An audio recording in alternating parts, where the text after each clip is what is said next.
Say, the problem is right now, you're referring to… we're taking Pulwama as an example, you're calling this terror. But I want you to understand this. This is a planned agenda. This is not terror as far as they are concerned. They are trying to fulfill their goals in a very planned way. They did not even keep it a secret. They told you, we will bleed you with 1,000 cuts. So it is not terror, it is an agenda that they're fulfilling.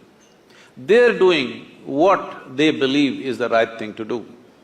Because if somebody is willing to die for something, obviously they believe strongly enough to die for it. So they're doing what they believe is the right thing to do. Now, from your standpoint, are you doing the right thing that is good for this nation is something you must decide. There is no need to get excited about this, there is no need to… you just get some satisfaction by labeling somebody a terrorist. I want you to understand, somebody is working, life or death, they are working for their agenda. What the hell is your agenda? Spell it out to yourself and act upon that. What is it? Well, for over a century, we fought for the independence of this nation. To make this nation free, we worked for over a century. A lot of life was sacrificed. Due to lack of vision, we sacrificed many more after we got our independence in the name of partition.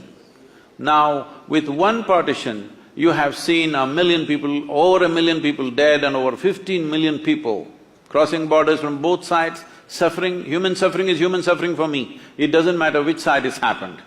So people have suffered, and in 70 years, still a whole lot of them are still not even settled on both sides of the border. And how is it that we have such a short sense of memory that we can once again talk of another break?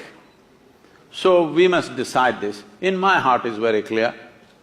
First one thing is, make it clear to all the Indians what is India and what is not India. Please do this. Don't keep the ambiguity continuing forever. Just 100%, this is our country, this is not our country, let us focus on what we need to do for the well-being of these people, rather than going on endlessly debating, where is the border? How long will you debate?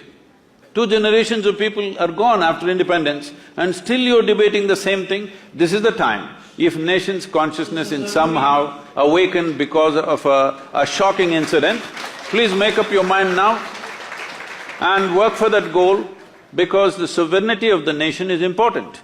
For me, within my heart, well, it would be fantastic if we lived here as global citizens and we're capable of embracing each other and living here wonderfully, that would be fantastic. But we have not come there. Still, nation is the largest human entity you can address. If you want to address human well-being, you can only address it as a nation. You cannot address it as a globe. We don't have the mechanics to do such a thing. So, this nation, over 1.3 billion people, is a world by itself.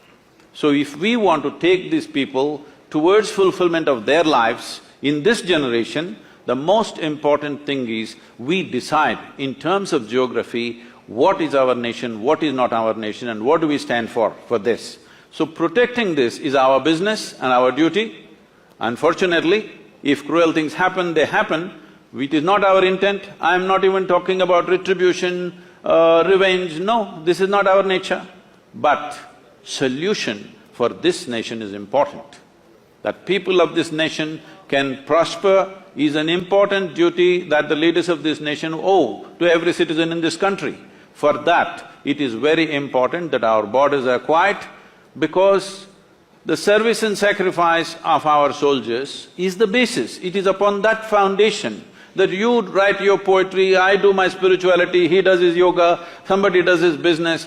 For all this, the basic foundation is the stable situation in the country. If we don't create that, we are failing in our fundamental duty, we are not being peaceful, we are just being naive.